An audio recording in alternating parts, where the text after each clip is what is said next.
मैं और मेरी जुड़वा बहन किसी एक मयान में दो तलवारों की तरह थे। स्कूल में मैंने उसे सख्त मना किया था कि वो मुझे गलती से भी भाई ना बुलाए, इसलिए किसी को कानो कान खबर नहीं थी कि एग्जाम में सिर्फ 28 मार्क्स लाने वाले इस लोफर्ट का पूरे स्कूल की नंबर 1 टॉपर और कैंपस की सबसे खूबसूरत लड़की से खून का रिश्ता है। जब तक कि एक दिन मेरे दिमाग में अचानक अपने उस पिछले जन्म की मेल सपोर्टिंग कैरेक्टर वाली मेमोरी जग नहीं उठी। उसी दिन कैंटीन में मैं अपना मील कार्ड लाना भूल गया और आदत से मजबूर होकर मैंने सीधा अपनी बहन शू नियांचू को आवाज लगाई और अपना कार्ड स्वाइप करने को बोल दिया। शू नियांचू का नाम सुनते ही आसपास के सारे लोगों की गर्दनें मेरी तरफ घूम गई। पहली बात तो ये कि कैंटीन में किसी की औकात नहीं थी शू नियांचू को ऐसे चिल्ला के बुलाने की, और दूसरी बात, लोग हैरान थे कि कोई उसे अपना बिल भरने को कह रहा था। सबको लगा ये तो इम्पॉसिबल है, पर अगले ही पल सबकी फटी की फटी आंखों के सामने शू नियांचू अपने उस बर्फ जैसे ठंडे और खूबसूरत चेहरे के साथ सच में वहां चलकर आई और चुपचाप अपना कार्ड निकालकर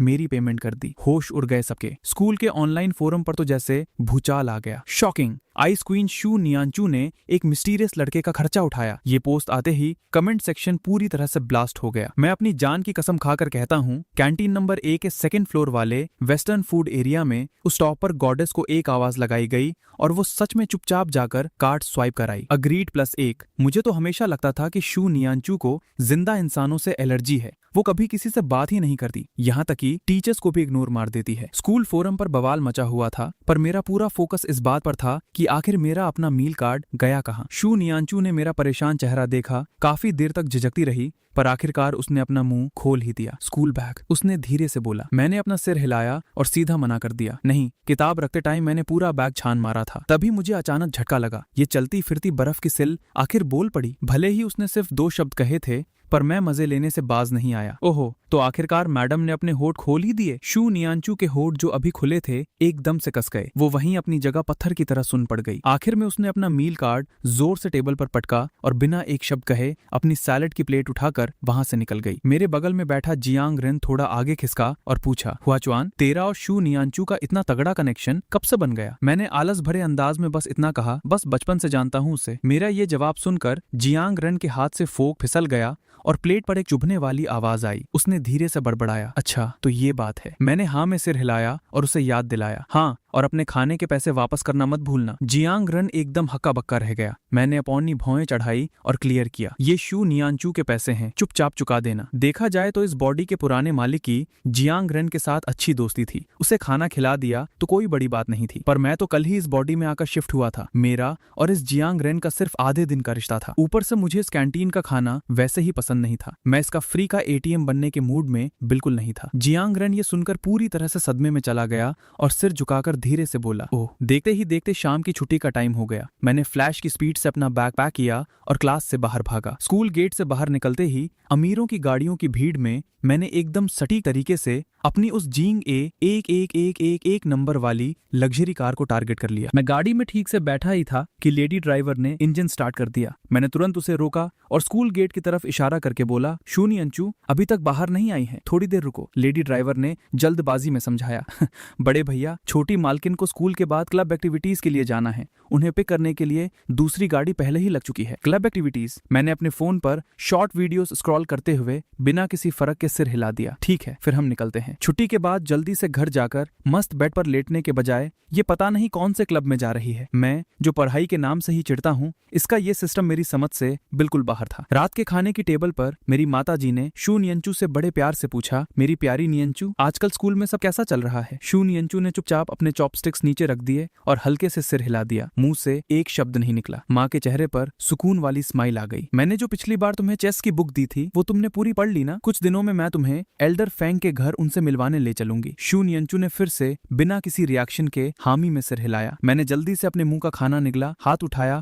और बीच में ही टपक पड़ा, मैं भी जाऊंगा। माँ ने तुरंत मुझे तिरछी आंखों से घूरा, तू वहां जाकर कौन सा रायता फैलाएगा? मैंने एकदम सीरियस शक्ल बनाकर सफेद झूठ बोला, हम जुड़वा भाई बहन हैं, हम दोनों ज्यादा देर तक एक दूसरे से दूर नहीं रह सकते। वरना हमारा मैग्नेटिक फील्ड गड़बड़ा जाएगा। मैं और मेरी बहन बचपन से ही बाप के प्यार को तरसे थे, पर नतीजा ये निकला कि हम दोनों एकदम अलग डायरेक्शंस में बड़े हुए। मैं बन गया एक कांटेदार झाड़ी जो रोज अपनी माँ से पंगे लेता था, और मेरी बहन अपने दिल की सारी बातें अंदर ही दबा कर रखती थी। जब तक कि उसे इस नॉवल का मेन हीरो नहीं मिल गया, उसे लगा उसकी जिंदगी की सारी परेशानियां खत्म हो गईं। पर अफसोस, मेरी बहन इस बुक की फीमेल लीड नहीं थी। एंड में उस सेकंड मेल लीड की वजह से उसने तंग आकर अपनी नस काट ली और सुसाइड कर लिया। और नॉवल में साफ लिखा था कि शू नियंचू पहली बार मेन हीरो पे चुआन से इसी एल्डर फैंग के घर पर मिली थी। मेरा जो भड़कने वाला मूड है ना, मैं अपनी बहन का इतना घटिया और बेकार एंडिंग किसी भी हाल में एक्सेप्ट नहीं कर सकता था। माँ मेरी तरफ ऐसे देख रही थी जैसे कुछ कहना चाहती हो पर बोल नहीं पा रही थी। अपनी इस नए जन्म की माँ का शक से भरा चेहरा देकर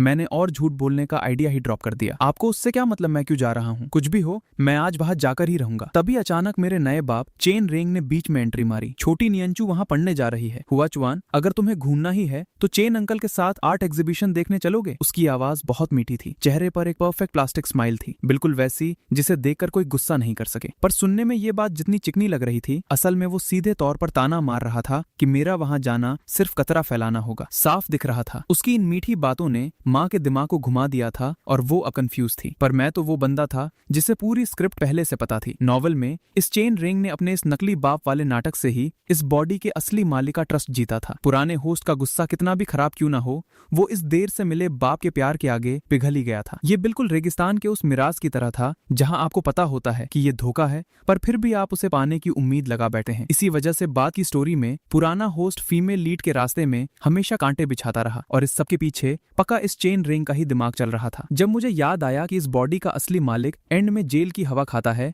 और वो भी इस आदमी की वजह से, तो मेरे अंदर की आग सीधा फट पड़ी। मैंने उसकी औकात की धज्जियां उड़ाते हुए सीधा जवाब दिया, चेन रिंग, तू घुमा फिरा के मुझे आवारा बोल रहा है ना? मेरी जिंदगी के फैसले लेने की तेरी औकात नहीं है। अगर पेट भर गया हो तो चुपचाप कोने में जाकर बैठ जा। चेन रिंग वहीं का वहीं शॉक में जम गया। उसे समझ ही नहीं आया कि उसकी किस बात ने मेरे दिमाग का फ्यूज उड़ा दिया। माँ की आंखें गुस्से और हैरानी से फट गईं। उसने चिल्लाकर कहा, ये किस तरह बात कर रहा है तू अपने चैन अंकल से? बड़ों की कोई इज्जत नहीं है तुझमें? मैंने हल्के से स्नॉट किया और अकर के बोला, मुझे जो बोलना था मैंने बोल दिया। अब जब तुमने मुझे सू नियांचू के साथ एल्डर फेंग के घर जाने से नहीं रोका तो मैं मान लेता हूँ कि तुम एग्री हो। माँ आखिरकार सच में मान गई। वो भी चाहती थी कि हम दोनों भाई बहन के बीच का माहौल थोड़ा ठंडा हो जाए, कम से कम एक दूसरे की जान लेने के लिए हर वक्त तैयार ना रहें। इसलिए जब मैंने पहली बार खुद आगे बढ़कर अपनी बहन के साथ जाने की बात रखी तो उसके पास मना करने का कोई रीजन ही नहीं बचा था। अगले दिन मैं आंखों के नीचे बड़े बड़े काले गड्ढे लिए गाड़ी में आकर बैठ गया। मैंने देखा कि सू नियांचू अभी भी गाड़ी के बाहर पत्थर की तरह खड़ी है। मेरा दिमाग खराब हुआ और मैंने चिढ़ते हुए आवाज निकाली, अंदर बैठना, क्या वहां पत्थर की मूर्ति बन के खड़ी रहेगी? कल रात को मैं सारी रात जाकर इन अमीरों के घर की ट्रांसमाइग्रेशन वाली नॉवल स्टार्ट रहा था। मैं बस ये देखना चाहता था कि बाकी के लोग ये गेम कैसे खेलते हैं, पर नतीजा, नींद खुलते ही मैं सब कुछ भूल गया। शुरू की 50 चैप्टर्स की सारी मेन डिटेल्स अब मेरे दिमाग से पूरी तरह साफ हो चुकी थी। मेरा दिमाग एकदम ब्लैंक था। सू नियांचू ने देखा कि मैंने अपने बगल वाली सीट थपथपाई है तो वो चुपचाप बिना एक शब्द कहे आकर बैठ गई। हम दोनों आगे पीछे स्कूल में घुसे। कल कैंटीन में जो भौकाल मचा था उसकी वजह से आज हम दोनों पूरे स्कूल के रेडार पर थे। यहाँ तक कि कुछ बच्चे तो छुपकर अपने फोन से हमारी फोटोज तक खींचना शुरू कर दिए। आसपास लोगों की बातें मच्छरों की तरह मेरे कानों में भिन भिना रही थी, जिससे मेरे सर में दर्द होने लगा। मैं पूरी तरह से सदमे में था। तेरा भाई है तो हैंडसम, पर इतनी जल्दी मेरा पूरा फैन क्लब बन जाएगा ये तो मैंने भी नहीं सोचा था। ये जलवा देखकर लग रहा था कि मेरी फैन आर्मी अभी खड़ी हो जाएगी। सू नियांचू कुछ सेकंड्स तक मेरी शक्ल को ताड़ती रही जैसे कुछ हुआ ही ना हो। मैंने कैजुअली अपना हाथ बढ़ाया और उसके कंधे पर थपथपाया। मेरे हाथ के उसके कंधे पर पड़ते ही मैं महसूस कर सकता था कि सू नियांचू की बॉडी में एक हल्के से झटके के साथ अकड़ सी आ गई थी। अगले ही पल मैं उसके कान के पास झुका और हल्के से हंसते हुए बोला, मेरे जैसी शक्ल मिलने पर तुम्हें खुशी मनानी चाहिए। चुपचाप मुस्कुरा लड़की। ये बोलकर मैं एकदम स्टाइल में पीछे मुड़ा और सीधा क्लास में घुस गया, उसके सामने एक बैड एस बैग छोड़ते हुए। सुबह की क्लासेस का तो वही सिस्टम था, सीधा सो जाने का गेम। मेरी सीट खिड़की के पास थी। मैंने बस किताबों का एक पहाड़ बनाया और सिर झुकाया। टीचर की औकात नहीं थी पता लगाने की मैं क्या गुल खिला रहा हूँ। दोपहर को मेरी भूख उड़ चुकी थी तो मैंने सुपरमार्केट से सीधा एक स्ट्रॉबेरी का बॉक्स खरीदा। मस्त चिल करते हुए सीढ़ियां चढ़ता जा रहा था और स्ट्रॉबेरी खा रहा था। मैं खाते हुए चल रहा था और नीचे देखकर फोन चला रहा था, पर कुछ ही कदम बाद मुझे लगा कि आसपास का माहौल ठीक नहीं है। जैसे ही मैंने सिर उठाया, ओहो भाई साहब, कुछ लड़कों ने पूरी तरह से सीढ़ियों का रास्ता ब्लॉक किया हुआ था। उनका लीडर लू चेन एक कदम नीचे उतरा और मेरी शक्ल को ऊपर से नीचे तक अजीब नजरों से देखने लगा। आखिर में उसने एक अकड़ भरा चेहरा बनाया और बोला, तेरा नाम क्या है बे? मैंने सीधा उसे जवाब दिया, तेरे बाप का क्या जाता है? मैं देखते ही समझ गया था कि ये चमचे पंगे लेने आए हैं। मैंने भी बिना किसी डर के उनको वापस घूरा और मस्त एक और स्ट्रॉबेरी अपने मुंह में डाल ली। मेरा ये एटीट्यूड देखकर उसके बगल में खड़े एक चमचे ने सीधा मेरा हाथ पे थप्पड़ मारा। मेरा स्ट्रॉबेरी का बॉक्स फर्श पर गिरकर बिखर गया। वो गुंडे वाले स्टाइल में चिल्लाया, जब तुझसे कुछ पूछा जा रहा है तो चुपचाप जवाब दे, मेरे सामने अपनी चौड़ मत दिखा। जमीन पर बिखरी हुई उन स्ट्रॉबेरीज को देखकर मुझे अचानक हंसी आ गई। मेरे हंसने पर वो लड़का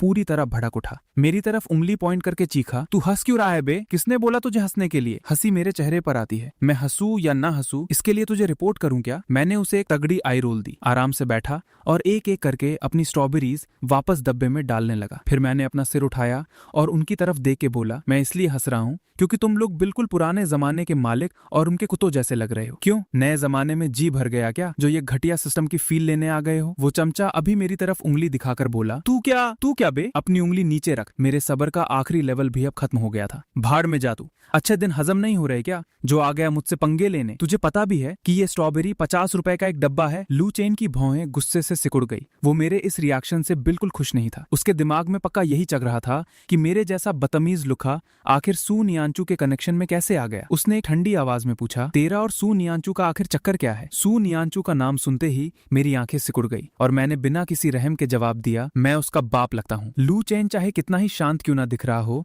मेरे इस औकात दिखाने वाले जवाब ने उसे अंदर तक हिला दिया। तेरी हिम्मत कैसे हुई ऐसी बकवास करने की? चुपचाप रास्ता नाप, मेरा दिमाग खराब मत कर। मुझे क्लास में जाकर सोना है। वहां तमाशा देखने वालों की भीड़ बढ़ती जा रही थी। सीढ़ियां पूरी तरह ब्लॉक थी और मेरा पारा छत फाड़ रहा था। हट जा यहाँ से और दोबारा बोलने पर मजबूर मत कर मुझे। लू चेन को भी समझ आ गया था कि बात करने का ये सही जगह नहीं है। उसने अपना सिर झटका और अपने लोगों को लेकर वहां से निकल लिया। जाते जाते उसने हमेशा की तरह धमकी जरूर दी कि तू बस वेट कर, मैं तेरे बाप के यहाँ थोड़ी बैठा हूँ जो तेरा इंतजार करूंगा। जैसे ही मैं अपनी क्लास में वापस पहुंचा, मैंने उस स्ट्रॉबेरी के डब्बे को डस्टबिन में पटक दिया। आधा डब्बा तो वैसे ही बर्बाद हो चुका था। कसम से मेरा दिल खून के आंसू रो रहा था उस नुकसान पर। नहीं भाई, ये नुकसान तो मैं सू नियांचू से ही भरवाऊंगा। मैं एकदम गुस्से में आग बबूला होकर क्लास 5 की तरफ भागा और वहां मैंने देखा कि सू नियांचू एकदम शांति से अपनी सीट पर किताब पढ़ रही थी। सू नियांचू, जरा बाहर आना, मैंने नॉर्मल सी आवाज में उसे बुलाया। जैसे ही सू नियांचू ये नाम गूंजा, उसकी पूरी क्लास के कान खड़े हो गए। भाई, किसी में इतना दम था कि सीधा उस आइसिकल को बाहर बुलाए? सबको लगा उनके कान बज रहे हैं। सू नियांचू ने ये आवाज सुनकर खिड़की के बाहर देखा। ये कंफर्म करने के बाद कि ये आवाज मेरी थी, उसने चुपचाप अपनी बुक साइड की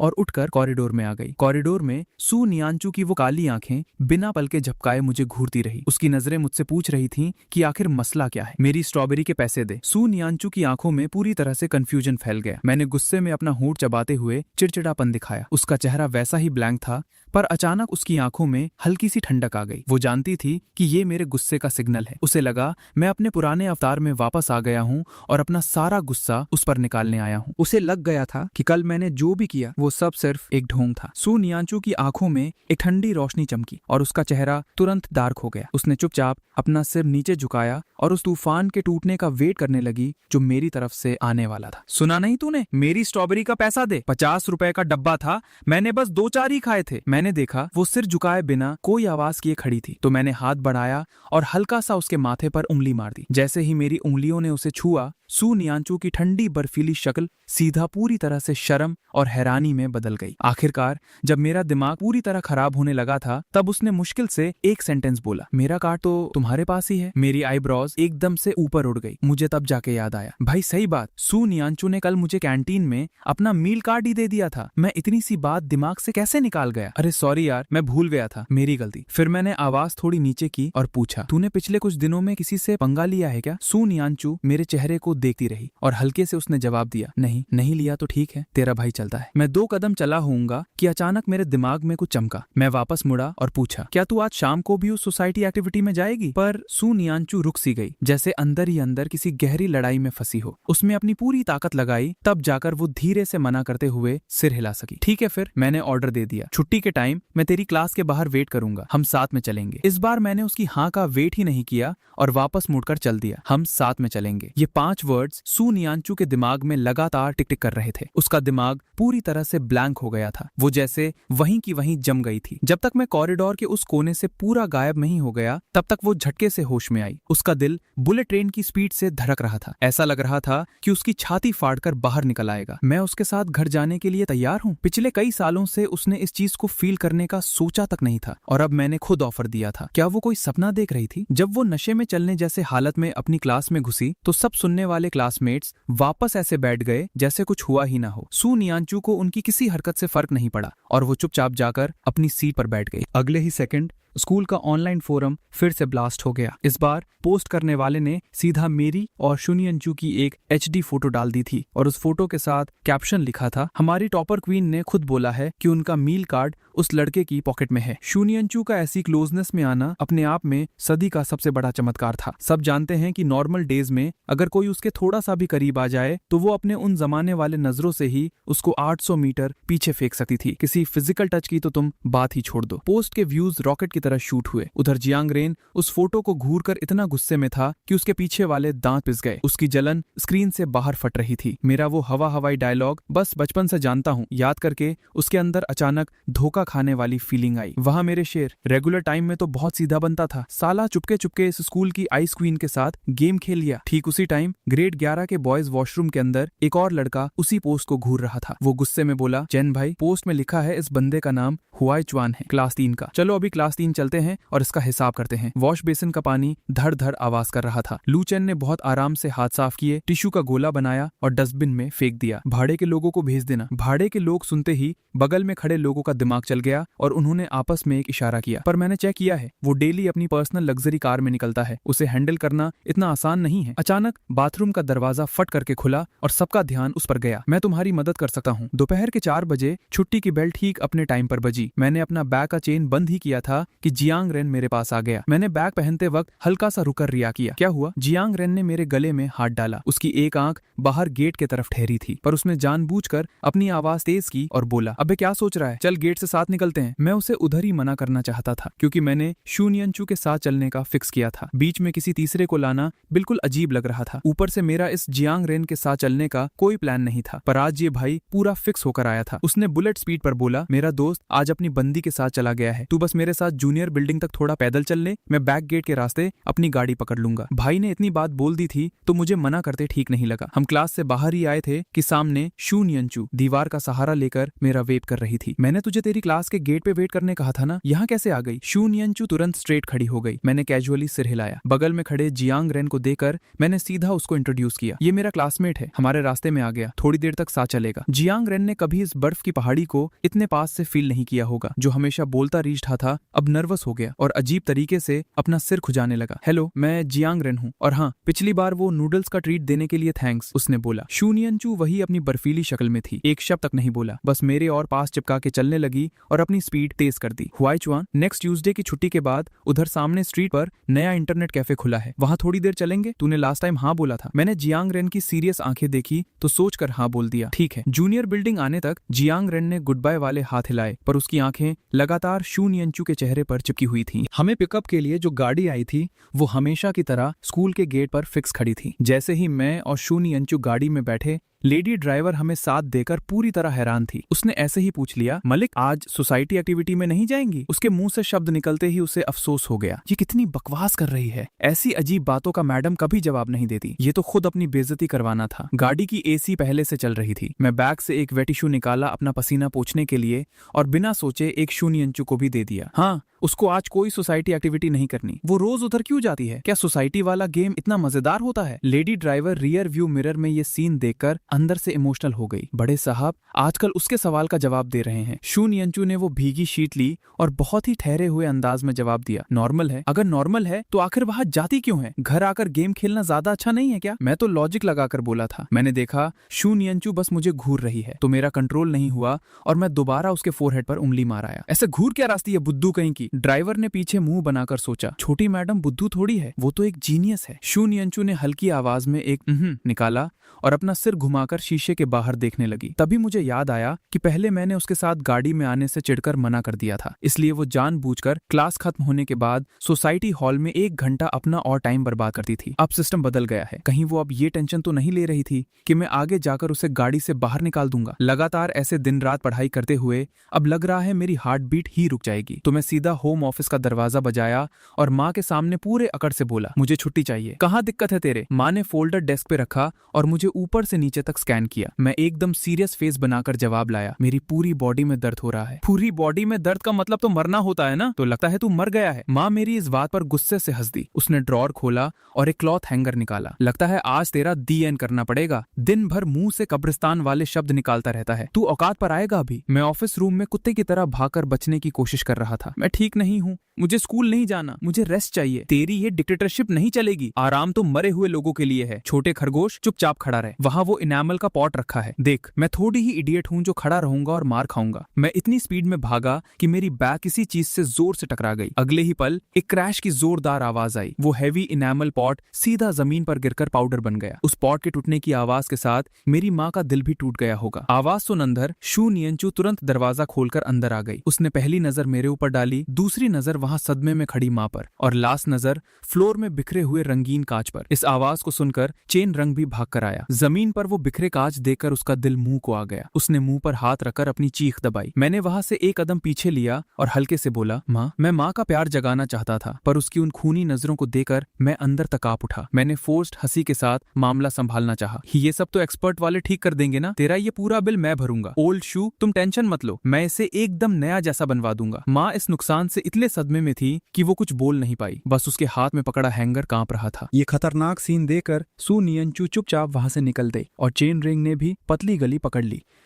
इस पॉइंट पर आग में घी डालने का कोई फायदा नहीं था। ये पक्का था कि आज मेरी पिटाई फिक्स है, कोई बचा नहीं सकता। बस कुछ ही सेकंड्स में उस ऑफिस रूम में मेरी ऐसी चीखें गूंजी जैसे किसी भूत को मारा जा रहा हो। आधी रात तक ये टॉर्चर चलता रहा। मेरी चीखने की आवाज कम होने के बजाय और बढ़ती जा रही थी। ये तमाशा देखकर लग रहा था कि अभी ये और लंबा चलेगा। अगर ये कोई अलग से बना हुआ सिंगल बंगलो नहीं होता ना, तो पड़ोसी अभी तक पुलिस को कॉल करके शिकायत कर चुके होते। उधर शू नियंचू ने हेडफोन्स लगा लिए और पूरा फोकस अपनी उन कॉम्पिटिशन प्रॉब्लम्स को सॉल्व करने में लगाने लगी। वो बीच बीच में उनको निकालकर मेरी चीखें सुनती और फिर वापस हेडफोन्स लगाकर अपना प्रॉब्लम सॉल्व करने लगती। लग रहा था कि मेरी पिटाई का प्रोग्राम अभी तक खत्म नहीं हुआ था। पर एक बात ठीक थी कि मेरा छुट्टी मांगने का प्लान आखिरकार सक्सेस हो ही गया। पर मेरे अंदर 1% की भी खुशी नहीं थी। कल रात माँ ने पूरे 3 घंटे मेरी ऐसी धुनाई की और मुझे फोर्स किया कि मैं उस टूटे कांच के आगे घुटने टेकर माफी मांगू। अगर मेरी आवाज में जरा सा भी नकलीपन लगता तो कंफर्म था कि अगला हैंगर डायरेक्ट मेरी पीठ पर पड़ता। एक टूटे हुए कबाड़ वास के लिए मेरे साथ इतनी खतरनाक पिटाई? पैसों से ही तो मतलब था। मैं ठीक करवा देता तो बात वही खत्म नहीं हो जाती। मैं गुस्से में बेड पर पेट के बल लेट गया और अपना फोन निकालकर ऑनलाइन अकाउंट का बैलेंस चेक किया। व्हाट द फक, मैं इतने बड़े खानदान का मेन हीरो हूँ और मेरे अकाउंट में सिर्फ 20,000 रुपए हैं। कसम से ये चाइल्ड अब्यूज है भाई। गुस्से की वजह से मेरी मसल्स खींची और मुझे फिर से दर्द का झटका लगा और मैं वापस ठीक से वही पोज में लेट गया। ये 20,000 रुपए उस पुराने वास का टोटल बिल तो छोड़, जमीन पे पड़े कांच की कीमत भी नहीं निकाल पाएंगे। पर ये नुकसान मेरी वजह से हुआ था ना, तो इसका पेमेंट मुझे ही करना होगा, वरना मैं आगे इस ओल्ड शू के सामने चौड़ में कैसे आऊंगा। मैन इशू ये था कि इतना पैसा कहाँ से लूं। 2 मिनट सोचने के बाद मैंने दर्द को झेलते हुए अपना हैवी लैपटॉप उठाकर बेड पर रखा। अपने पुराने हैकर स्टाइल में मैंने कोड्स टाइप किए, एक वेबसाइट का सिस्टम ब्रेक किया और तुरंत कुछ मेन लोकेशंस मैप पर माँ की सही पकड़े। तेरा भाई कोई आम लौंडा नहीं है, मुझे ब्लैक टेक की नॉलेज आती है। दूसरी कंट्री के नेटवर्क सर्वर और फायरवॉल को ब्रेक करके ऑर्डर उठाना और एक्स्ट्रा पैसे कमाना, शायद ये लीगल सिस्टम से बाहर की चीज है। कफ जोक था भाई लोग। एक लॉ मानने वाला अच्छा सिटीजन बनना मेरा फर्ज है, पर आज मैं इन टेक्निकल जॉब से पैसा कमाना नहीं चाहता था, क्योंकि ये 100 मिलियन के ऑर्डर बहुत कम मिलते हैं और प्रोसीजर बहुत पकाऊ है, तो मैं इन्हें नहीं करता। इसीलिए मुझे जल्दी और सिंपल प्रॉफिट निकालने वाला रास्ता चाहिए था, और वो है अंडरग्राउंड कसिनो। कैपिटल सिटी की नाइट लाइफ का यहीं से तो असली भौकाल चालू होता है। गोल्डन गाड़ियों की लाइट इस सिटी की हार्ट बीट है, जो ईस्ट से वेस्ट लगातार चलती रहती है। आसमान छूने वाली बिल्डिंग चमकती हुई व्हाइट रोशनी दे रही थी, पर उसके नीचे ब्लैक मेज टाइप अंधेरा था, जहां छुपाने वाली चीजें और पैसे का खेल एक साथ चलते हैं। मेरे सिस्टम पे जो रेड मार्क लगा था वो इसी कैपिटल की सबसे बड़ी अंडरग्राउंड कसिनो का लोकेशन था। यहाँ पर जितने भी रिच बिग डेल जनरेशन वाले हैं वो भरे हुए थे। यहाँ कैश इतनी फास्ट स्पीड में उड़ता था कि सोच के ही दिमाग हिल जाए। मैंने अपना फेस मास्क और कैप पहनी, एक लूज टी शर्ट के साथ। मैं इस चमकती हुई जगह में बिल्कुल एकदम अलग ही फिट हो रहा था। कोई ना, तेरा भाई फोर्सफुली यहाँ मिक्स हो जाएगा। मुझे जिस जगह जाना था उसका नाम था गुआंगमिंग। मेन एंट्रेंस से अंदर घुसकर काफी सारे टर्न लेने के बाद उसके असली गेट तक पहुंचना था। 2 फीमेल बाउंसर्स ने बिना कोई एक्सप्रेशन दिए मेरा रास्ता रोक लिया। उन्होंने काले चश्मे पहने थे, आंखें दिख नहीं रही थी, पर उनके होठ हल्के से हिले। मुझे कंफर्म हो गया कि उन्होंने मुझे डाउटफुल लिस्ट में डाल दिया है। गुआंगमिंग में आने के लिए ये VIP सिस्टम चल रहा था। अंदर एंट्री के लिए इनवाइट पास जरूरी था, और वो पास का डिजाइन डेली बदला जाता था। अगर मेरे अंदर हैकिंग का पावर नहीं होता तो मैं पक्का यहाँ अंदर घुस ही नहीं पाता। मैंने फट से अपने स्क्रीन पर डिजिटल इनवाइट कार्ड उनको दिखाया और अपना मास्क नीचे कर लिया। उस फीमेल बाउंसर ने वो कार्ड लिया और पूरा डिटेल चेकिंग में लंबी देर लगा दी। आखिर में वैलिडेशन पास हुआ और उसने अपना हाथ नीचे किया। लिफ्ट ग्राउंड फ्लोर पर आई, डोर्स धीरे से आवाज करके खुले। मैं बस अंदर स्टेप लेने वाला था, पर अचानक मेरा पैर वहीं रुक गया। लिफ्ट के अंदर पहले से लोग थे। भाई, क्या मैं लेवल 1 पर नहीं था? मैंने ऑटोमेटिकली ऊपर डिजिटल फ्लोर इंडिकेटर पर देखा, वहां लेवल 1 ही लिखा था। मैंने ठीक देखा था, पर यह सीन बहुत अजीब था, क्योंकि मेरे हैक मैप में ये नहीं दिखाया था कि यहाँ पर -1 फ्लोर जैसी कुछ है। लिफ्ट में खड़े उन 3 लोगों ने बाहर मुझ पर नजर डाली। उनकी हंसी की आवाज तुरंत बंद हो गई। एक स्कूल का बच्चा इधर कैसे आ गया? मुझे बस 2 सेकंड का सोचने का टाइम मिला और मैं सीधा अंदर लिफ्ट में घुस गया। मेरे पास फालतू टाइम नहीं था इनके नखरे देखने का। मेरी उस जालिम माँ ने पूरे 3 घंटे पिटाई की, पर उसने मुझे सिर्फ हाफ डे की लीव दी थी। कल सुबह ठीक 7:10 बजे मुझे स्कूल में हाजिरी लगानी ही पड़ेगी, और मेरी किस्मत खराब थी कि ये गुआंगमिंग कसिनो रात के 11 बजे ही स्टार्ट होता है। मुझे रात के अंधेरे में चुप के निकलना पड़ा। अभी 11:30 बज रहे हैं और मुझे हर हाल में 2:30 बजे तक वापस अपने घर जाकर सो जाना है, वरना मैं सुबह लेट हो जाऊंगा। कैब से वापस जाने में ही मुझे 1 घंटा लग जाएगा। इसका मतलब मेरा कैश लूटने का टाइम 2 घंटे से भी कम था, पर मेरे हिसाब से इतना टाइम काफी था। उन आदमियों के सिगरेट का धुआं मेरी नाक में सीधा हिट किया। मेरा मुंह अजीब हो गया, जैसे वॉमिट आ जाएगी, और गुस्से से एक साउंड निकल गया। मेरी इस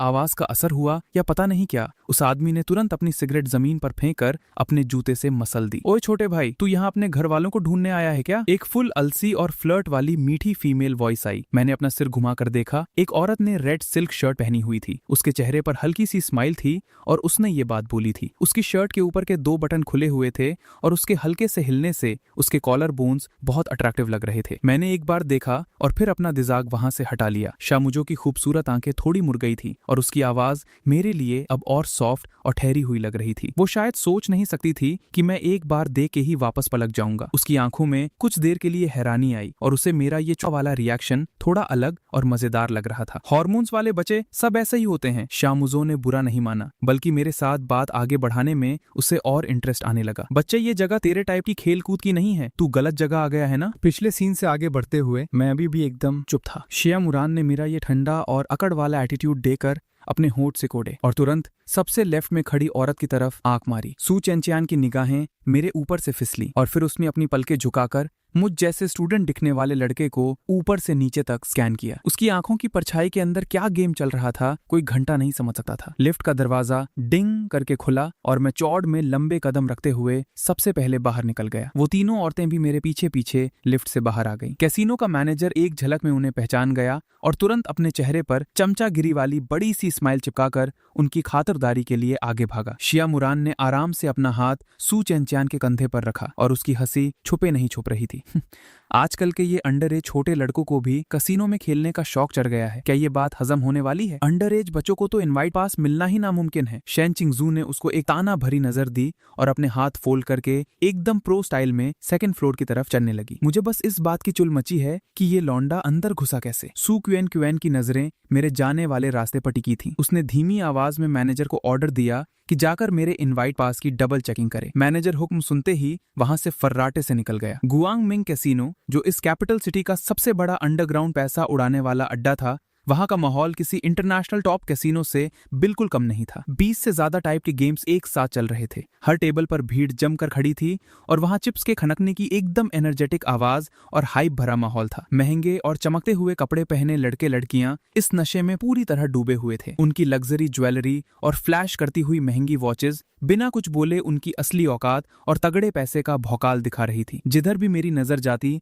हर चीज आंखों और दिमाग को ब्लास्ट करने के लिए काफी थी। क्रिस्टल का झूमर एकदम आग जैसी गर्म रोशनी फेंक रहा था, जो प्लेयर्स के एक्साइटमेंट से लाल हुए चेहरों पर चमक रही थी। मैं काफी टाइम से किसी कैसीनो में नहीं घुसा था, पर आज यहाँ खड़े होकर मुझे ऐसी फीलिंग आ रही थी जैसे मैं अपने पुराने अड्डे पर वापस आ गया हूँ। पर मेरे हाथ में जो ये भीख बराबर 20,000 रुपए थे ना, मुझे लगता है मैं पूरे गुआंगमिंग कैसीनो का सबसे भिखारी लौंडा था। मैंने अपना सारा कैश चिप्स में एक्सचेंज करवा लिया और सीधा रूले टेबल के सामने जाकर रुक गया। एक राउंड बस अभी खत्म ही हुआ था। एक्साइटमेंट वाली चीखों और पैसे हारने वाली गालियों के बीच स्लिम यूनिफॉर्म पहने एक खूबसूरत फीमेल डीलर ने मीठी सी स्माइल दी। उसने फटाफट टेबल साफ किया और इशारा किया कि नया राउंड शुरू हो गया है, अब सब अपने बेट्स लगा सकते हैं। जैसे ही मैं वहां पहुंचा, आसपास की बहुत सारी नजरें सीधा मेरे ऊपर आ गिरी। फेस मास्क और कैप की वजह से मैं इस भीड़ में बिल्कुल अलग ही एलियन जैसा लग रहा था। ऊपर से मेरी आर्म बॉडी और एटीट्यूड देखकर ही लगता था कि मैं कोई स्कूल का बच्चा हूँ। इसीलिए वो मुझे ताड़ने वाली नजरें एक सेकंड के लिए भी मेरे ऊपर से नहीं हटी। रूलेट गेम का सीन बहुत सिंपल होता है। एक घूमने वाला पहिया होता है जिसमें ग्रीन कलर का 0 और रेड ब्लैक ऑल्टरनेट करते हुए 1 से 36 तक नंबर्स होते हैं। डीलर एक छोटी सी बॉल को घूमते हुए पहिए में फेंकती है और आखिर में बॉल किसी एक रैंडम नंबर वाले खांचे में जाकर रुकती है। बेट लगाने के बहुत तरीके होते हैं। तुम सीधा एक सिंगल नंबर पे बेट लगा सकते हो जिसका पे आउट सबसे हाईएस्ट होता है, ए के बदले 35 गुना। या फिर तुम multiple numbers red black odd even या हाई लो पर भी लगा सकते हो। गेम जितना आसान, पैसा उतना ही कम मिलेगा। टेबल पर बहुत से लोगों ने अपना पैसा फेंकना शुरू कर दिया था, पर अभी भी बहुत से लोग वेट करके नजर रखे हुए थे। मैं भी उन्हीं में से एक था, क्योंकि मेरा प्लान सबसे खतरनाक लेवल और सबसे हाईएस्ट पे आउट वाली गेम खेलने का था। मेरी इन 20,000 रुपयों की टोटल औकात को मैं पूरा एक ही बार में दांव पर लगाने वाला था। हारा तो जेब एकदम साफ और जीता तो सीधा 7,20,000 कैश हाथ में आएगा। ये पूरे आर्या पार वाले लेवल की तगड़ी गैम्बल थी और इसमें जो धक धक वाला फील था, असली गेम वही था। डीलर की फास्ट और एक्सपर्ट स्पीड के साथ बॉल व्हील के अंदर डाली गई और वो फुल स्पीड में घूमने लगी। पहिए और बॉल के घूमने के साथ साथ मैंने आसपास का सारा शोर और बकवास अपने दिमाग से ब्लॉक कर दिया। मैं अंदर ही अंदर एकदम ठंडे दिमाग से कैलकुलेशन कर रहा था और कुछ ही देर बाद मैंने अपने सारे चिप्स टेबल पर ब्लैक 33 वाले नंबर पर धक्का मार दिए। आसपास खड़े लोग मुझे ऐसे घूर रहे थे जैसे मैं कोई सबसे बड़ा बेवकूफ हूँ। आखिर लेवल 1 पर खेलने वाले बहुत कम लोग थे जो ऐसी सुसाइड बेट लगाने का गुदा रखते थे। जो एक्सपीरियंस वाले ओल्ड प्लेयर्स थे वो सेफ खेलने के लिए कोने वाले बॉर्डर्स पे पैसा लगाते थे। अगर किसी में थोड़ा ज्यादा जिगर होता तो वो ज्यादा से ज्यादा स्ट्रीट बेट करके कोई 3 नंबर्स पे दाव लगाता। पर मेरे जैसा लौंडा जो आते ही अपना पूरा रोकड़ा एक सिंगल नंबर पर झोंक दे, लोगों को लग रहा था कि मेरा दिमाग चल गया है। ओ तेरी, ये भाई तो सीधा एक नंबर पर पूरा दाव पेल रहा है। ये यहाँ अपना पैसा दान करने आया है क्या? ये छोटा भाई अंदर घुसा कैसे बे? शक्ल से तो अंडरएज लग रहा है। पक्का अंधा खेल रहा है। खेलना नहीं आता तो चुपचाप साइड में खड़े रह के देख ले, बीच में कचरा क्यों फैला रहा है? मेरे अंदर इन बातों से 1% की भी हलचल नहीं हुई। आसपास लोग फ्री का तमाशा देख रहे थे और लगातार मेरे मजे ले रहे थे। उनके ताने बंद ही नहीं हो रहे थे। पर जब उन्होंने देखा कि मेरे पास वैसे भी थोड़े से ही चिप्स हैं, तो उन्होंने इसे फ्री का एंटरटेनमेंट समझकर छोड़ दिया। मैंने उनकी इस बकवास और पंचायती को एक कान से सुनकर दूसरे से निकाल दिया। अगर ये कोई और जगह होती ना, तो मेरा भड़कने वाला मीटर कब का ऑन हो गया होता और मैं उनकी धज्जियां उड़ा देता। पर कसीनो में मुझे थोड़ा लो प्रोफाइल रहना था। आखिर मैं यहाँ पैसा छापने आया हूँ, किसी से पंगे लेने नहीं। असली औकात तो तब पता चलेगी जब मैं ये पैसा चुपचाप और आराम से लेके बाहर निकलूंगा। छोटे भाई, लगता है पहली बार खेलने आया है। मैं तुझे एक बात बता दूं, इस रूलेट में सिंगल नंबर पर बेट लगाना बिना किसी टॉप लेवल टेक्निक के पॉसिबल ही नहीं है। तू ऐसे बेकार में अपना पैसा पानी में मत बहा। एक बड़ी आंटी जैसा लगने वाली औरत ने मुझे बच्चा समझकर सोचा कि कोई बड़ा इसे यहाँ ले आया होगा, तो उसने थोड़ी भलाई दिखाते हुए एक फ्री की एडवाइस दे दी। छोटा पैसा भी पैसा ही होता है। यहाँ आकर एक्सपीरियंस लेना ठीक है, पर बेवकूफी करके पूरा पैसा हारना कोई मजे वाली बात नहीं है। सेकंड फ्लोर के उस प्राइवेट वीआईपी रूम में ना सिर्फ प्रीमियम दारू का इंतजाम था, बल्कि गेम खेलने का हर एक छोटा बड़ा सेटअप मौजूद था। नीचे वाले फ्लोर से वो जगह कहीं ज्यादा वीआईपी और महंगी फील दे रही थी और वहां की आगे वाली खिड़की से नीचे का आधे से ज्यादा कसीनो का भौकाली सीन साफ साफ दिखाई देता था। शेन चिंगजू अपनी 2 उंगलियों के बीच एक पतली सी सिगरेट दबाए हुई थी और बिना ध्यान दिए हल्के हल्के उस खिड़की के फ्रेम पर टैप टैप कर रही थी। अचानक उसकी निगाह नीचे एक स्पेसिफिक जगह पर लॉक हो गई। उसकी आंखें थोड़ी सिकुड़ी और अगले ही सेकंड उसके चेहरे पर एक जोरदार हैरानी का झटका छप गया। अचानक उसकी शेन चिंगजू की निगाह किसी एक जगह पर लॉक हो गई। उसकी आंखें थोड़ी सिकुड़ी और अगले ही सेकंड उसके चेहरे पर जोरदार हैरानी छा गई। जल्दी देख, मुझे क्या दिखा है? उसने वाइन डाल रही शामुरान को एकदम झटके से खिड़की की तरफ खींचा। उसकी हरकतों में बहुत जल्दबाजी थी। शामुरान ने बस अभी वाइन का एक घूंट लिया ही था कि बीच में टोक दिया गया। उसने पूरा सड़ेला मुंह बनाकर चिढ़ते हुए कहा, उम्मीद करती हूँ कि तूने किसी एकदम टॉप लेवल के हैंडसम लड़के को देखा हो,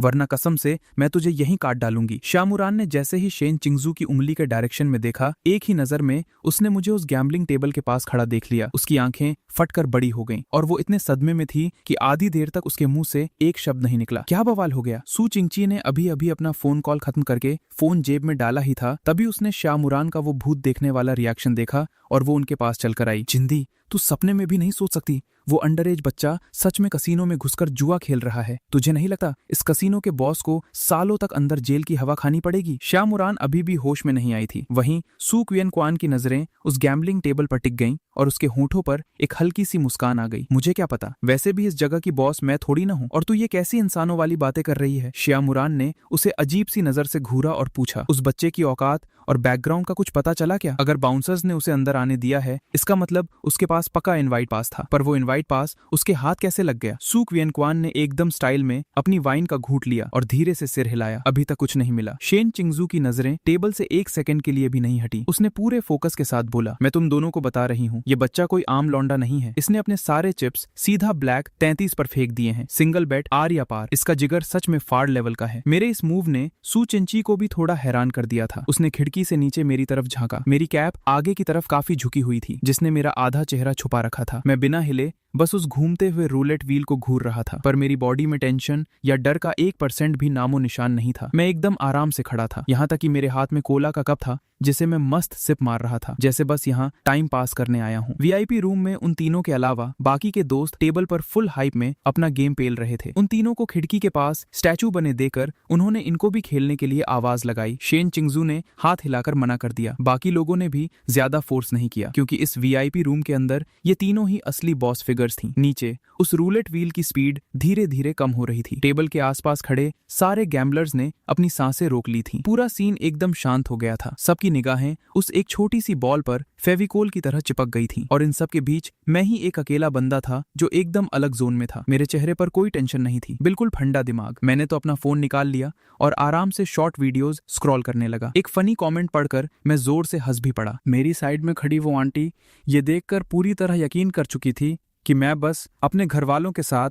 यहाँ झमेला देखने आया हूँ। मेरा ये बिंदास एटीट्यूड और टेबल पर मेरे वो गिनती के चिप्स देकर उसका शक अब 100% गारंटी में बदल गया था। जब टाइम लगभग पूरा हो गया तब फीमेल डीलर ने जोर से आवाज लगाई, नो मोर बेट्स। उसने एकदम स्टाइल में टेबल के ऊपर अपना हाथ घुमाया और जो लोग उस टाइम चिप रखने वाले थे उनको खुजली करते हुए रुकना पड़ा। बॉल की स्पीड अचानक से डाउन हुई। मैंने अपना फोन जेब में डाला और वापस व्हील की तरफ देखने लगा। आसपास खड़े लोगों की सांसें अब और तेज चलने लगी थीं, पर सिर्फ वो फीमेल डीलर अपनी उस खूबसूरत स्माइल के साथ खड़ी थी। उसकी और मेरी आंखें एक सेकंड के लिए मिली। उसकी नशीली आंखें थोड़ी मुड़ गई थीं और उसने नोटिस किया कि मैं भी उसको देखकर हंस रहा हूँ। उसके चेहरे की वो फेक प्रोफेशनल स्माइल थोड़ी और रियल हो गई, जैसे वो सच में अंदर से मुझे गुड लक बोल रही हो। आखिरकार वो छोटी बॉल ठीक जाकर ब्लैक 33 वाले खांचे में फंसकर रुक गई। अगले ही सेकंड पूरे कैसीनो फ्लोर पर भयंकर हल्ला मच गया। शौक वाली चीखें ऐसी गूंजी कि कान फाड़ दें। वहां खड़े सभी लोगों की आंखें एक साथ घूमकर मुझ जैसे एक स्कूल के लौंडे पर अटकी। ये मचा हुआ बवाल इतना तगड़ा था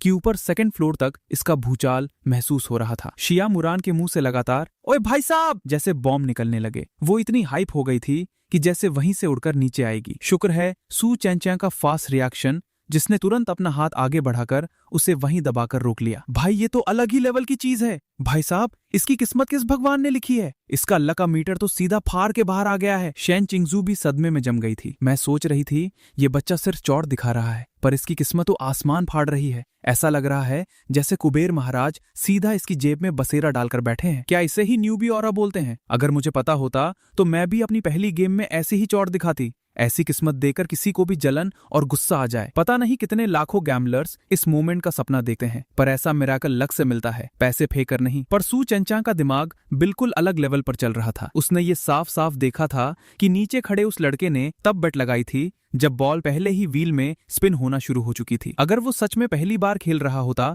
या सिर्फ मजे लेने आया होता तो उसने सबके साथ पहले ही अपने चिप्स डाल दिए होते। पर इसने क्या किया? इसने वेट किया। जब बॉल व्हील में पूरा 2 चक्कर मार चुकी थी तब उसने बिना 1 सेकंड सोचे अपने सारे चिप्स सीधा टेबल पर झोंक दिए। अगर कोई मुझे कहेगा कि इस लौंडे के पास एक्सपीरियंस नहीं है तो मैं गारंटी देती हूँ सू चेंचा इस फर्जी बात पर 1% भी विश्वास नहीं करने वाली। ठीक उसी वक्त वीआईपी रूम का दरवाजा नॉक हुआ। कसिनो का मैनेजर तुरंत फास्ट स्टेप्स में चलकर सू क्यूआन क्वान और उन दोनों के सामने आया। उसने चुपचाप बैकग्राउंड चेक की वो फाइल उनके आगे बढ़ाई और बिना आवाज किए वहां से निकल गया। काजिनो का मैनेजर तुरंत तेजी से चलकर सू चेन और उन बाकी दोनों के सामने आया। वो डॉक्यूमेंट उन्हें दिया और चुपचाप वहां से निकल गया। उस फाइल की इंफॉर्मेशन इतनी ज्यादा ओवर क्लीन थी कि एक नजर में कोई गलती दिख ही नहीं रही थी, पर जिसके पास थोड़ा सा भी एक्सपीरियंस हो वो आराम से समझ जाएगा कि ये एकदम रद्दी और फेक टेम्पलेट है। मतलब सीधा सा था। जो भी इन्फो उन्होंने निकाली थी वो 100% फेक थी, बस मेरे जेंडर को छोड़कर। उस जवान फीमेल डीलर से रहा नहीं गया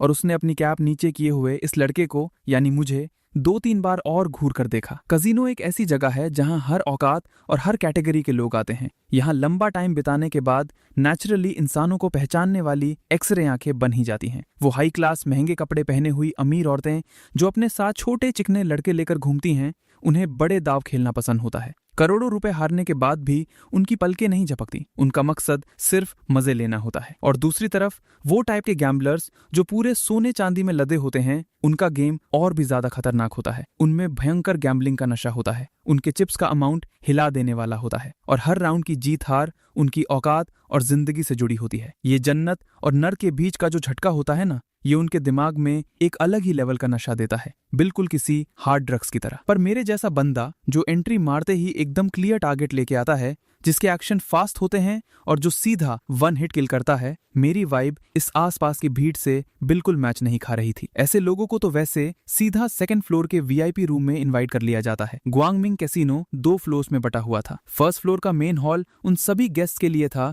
जिनके पास इनवाइट पास होता था। ये सारे फिल्टर किए हुए अमीर लोग थे, तभी उन्हें यहाँ कदम रखने की औकात मिली थी। भले ही ये लोग अपने अपने सर्कल के टॉप लेवल के बॉस हों, पर यहाँ इनकी औकात सिर्फ 1st फ्लोर पर रुकने की ही थी। 2nd फ्लोर सिर्फ उन टॉप पिरामिड वाले पावर और पैसे वाले वीआईपीज के लिए बनाया गया जन्नत था जो या तो वर्ल्ड टॉप 100 रिच लिस्ट में आते थे या फिर उनका बैकग्राउंड किसी बहुत पुराने और तगड़े खानदान से जुड़ा होता था। ऑब्वियस सी बात है, 2nd फ्लोर का भौकाल 1st फ्लोर से 100 गुना ज्यादा लग्जूरियस था और वहां सारे असली टॉप लेवल के खिलाड़ी इकट्ठे होते थे। ग्वांगमिंग में काम करने वाला हर एक एम्प्लॉय एकदम चालू और स्मार्ट था। जॉब पर आने से पहले उनको कई फॉरेन लैंग्वेजेस की ट्रेनिंग दी जाती थी। आखिर इस कसिनो में बहुत से फॉरेन बिजनेसमैन जो आते थे। और हाँ, इन एम्प्लॉयज की सैलरी भी आंखें फाड़ देने वाली होती है। और मेरा इशारा उस डीलर के लिए एकदम क्लियर था। अगला राउंड जीतने पर तुझे मस्त टिप मिलेगी। नॉर्मल प्लेयर्स तभी किसी डीलर को अपने चिप्स में से 1-2 निकाल कर टिप देते हैं जब वो कोई बहुत बड़ा दाव जीत जाते हैं। पर अगर मुझ जैसा एक छोटा लड़का इतने चौड़े में ये बात बोल रहा था, इसका मतलब था कि मुझे अपने अगले राउंड की जीत पर 100% फुल कॉन्फिडेंस था। डीलर को अंदर तक झटका लगा। वो खुद को मुझे दोबारा घूरने से रोक नहीं पाई। वो मेरी इस तगड़ी चौड़ और ठंडे दिमाग के आगे पूरी तरह इंप्रेस हो चुकी थी। राउंड 2 शुरू होता है। सभी प्लेयर्स अपने बेट्स लगा सकते हैं। उस फीमेल डीलर की मीठी और शार्प आवाज उस शराब और सिगरेट के धुएं वाले माहौल में और भी ज्यादा नशा घोल रही थी। इस हॉट और खतरनाक सीन ने अचानक बहुत से लोगों के अंदर आग लगा दी और पिछली बार से भी ज्यादा लोग बेट लगाने आगे आए। आसपास के लोगों ने जब सुना कि यहाँ किसी ने रूलेट के सिंगल नंबर पर बेट लगाकर मोटा पैसा छापा है, तो सब फ्री का तमाशा देखने के लिए वहां भीड़ लगाने लगे। उन्होंने अपने अपने गेम्स रोक दिए, बस ये देखने के लिए कि आखिर चल क्या रहा है। देखते ही देखते मैं उस लोगों के समुंदर के बीच घिर गया। हवा कम पड़ने लगी और तरह तरह की सड़ी हुई स्मेल्स सीधा मेरी नाक में घुसने लगी। मैंने एक लंबा सांस लिया और खुद को कंट्रोल किया। बस एक राउंड और खेलूंगा, फिर दूसरी टेबल पर शिफ्ट हो जाऊंगा। पिछले राउंड में मैंने 35 टाइम्स पे आउट जीता था और मेरे हाथ में जो चिल्लर चिप्स थे वो अब सीधा 7 लाख में कन्वर्ट हो चुके थे। मैं अपनी लंबी उंगलियों से बोर होते हुए उन चिप्स को घुमा रहा था और चुपचाप डीलर की अगली हरकत का वेट कर रहा था। एक बहुत ही एग्रेसिव और शार्प आवाज के साथ वो छोटी बॉल एक सिल्वर आर्क बनाती हुई रूलेट व्हील के अंदर शूट हुई और उन लाल काले नंबर वाले ब्लॉक से बुरी तरह घिसने लगी। जब तक डीलर स्टॉप नहीं बोलती, प्लेयर्स किसी भी टाइम अपना पैसा लगा सकते थे। जैसे जैसे टाइम आगे बढ़ता है, बॉल की स्पीड धीमी हो जाती है और बैट लगाने वालों की भीड़ बढ़ जाती है, क्योंकि उनको लगता है कि इस टाइम कैलकुलेशन करके उनके जीतने का चांस ज्यादा होता है। बैट लगाने वाले उस व्हील को ताड़ रहे थे और तमाशा देखने वाले लोग मुझे घूर रहे थे। सबके सब बेचैन थे ये देखने के लिए कि क्या लेडी लक इस बार भी इस जवान लड़के पर मेहरबान होगी या नहीं। वहां का माहौल इतना टेंस था